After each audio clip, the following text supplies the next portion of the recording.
This is Igbo Area Hello. Here's the full text of the Aburi Accord. Some of us did not witness the Biafran War, 1967 to 1970, but we have read about it, and we heard there is an accord reached in Ghana that Nigeria failed to obey, and these are among the things that led to the war. Can someone tell us why Awolowo and Co. advised Gowon to renege on this great agreement? An agreement was reached in Aburi, Ghana by the both sides, but back home the Nigerian side refused to respect their agreement, and I think these are among the major things that led to the war. Here is the full text of the Aburi Accord. 1. A military committee comprising representatives of the regions should meet to take statistics of arms and ammunition in the country.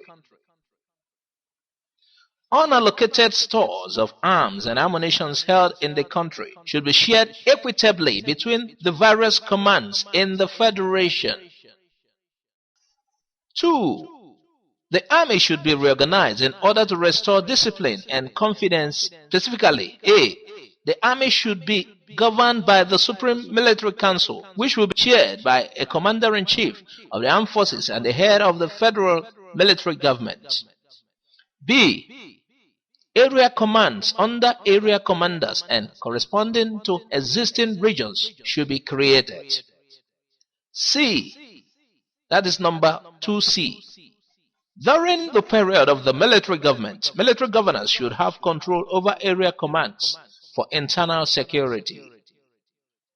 D. A military headquarters comprising equal representatives from the regions and headed by a chief of staff should be established. E. A Lagos garrison, including Ikeja barracks, should be created. Now, number 3. In accordance with the decision of August 9, 1966, Army personnel of northern Nigerian origin should return to the north from the west. In order to meet the security needs of the west, a crash program of recruitment and training is necessary, but the details should be examined after the military committee has finished their work. Number 4.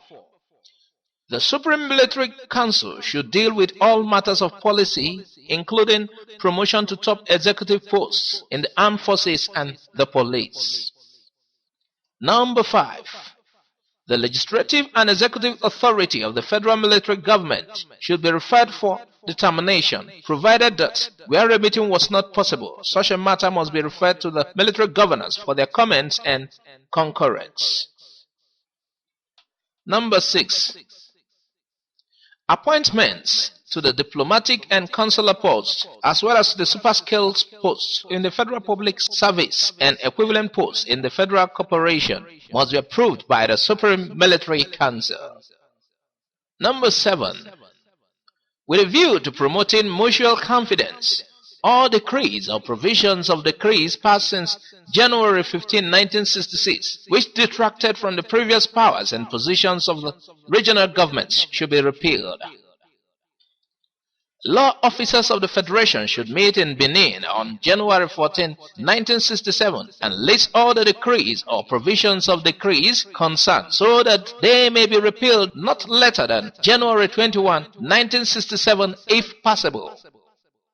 Number 8. A meeting of permanent secretaries of the ministries of finance of all the governments in the Federation should be convened within 2 weeks to consider ways and means of resolving the serious problems posed by displaced persons all over the country. Number 9. Displaced civil servants and corporation staffs, including daily paid employees, should continue to be paid their full salaries until March 31, 1967, provided they have not secured alternative employment. The military governors of the East, West, and Midwest should send representatives, police commissioners, to meet and discuss the problems of recovery of property left behind by displaced persons. Number 10. The ad hoc constitutional committee should resume sitting as soon as practicable, and the questions of accepting the unanimous recommendations of September 1966 should be considered at a later meeting of the Supreme Military Council. Number 11. For at least the next 6 months, there should be purely a military government having nothing to do with politicians. Number 12. The deceased military leaders should be accorded full military honors due them. Number 13. All government information media should be restrained from making inflammatory statements and causing embarrassments to various governments in the Federation. Number 14. Lieutenant Colonel Ojukwu should keep his order that non-Easterners should leave the Eastern region under constant review with a view to its being lifted as soon as practicable. Then number 15. The next meeting of the Supreme Military Council should be within Nigeria at a venue to be mutually agreed. This was copied from Edeki Suku. If Nigeria has respected the Aburi Accord, do you think Ojukwu will go ahead to declare Biafra? Please, we want to know your contributions on this. Thanks for listening to Igbo Area TV. Please subscribe to our channel for more updates. God bless you and bye for now.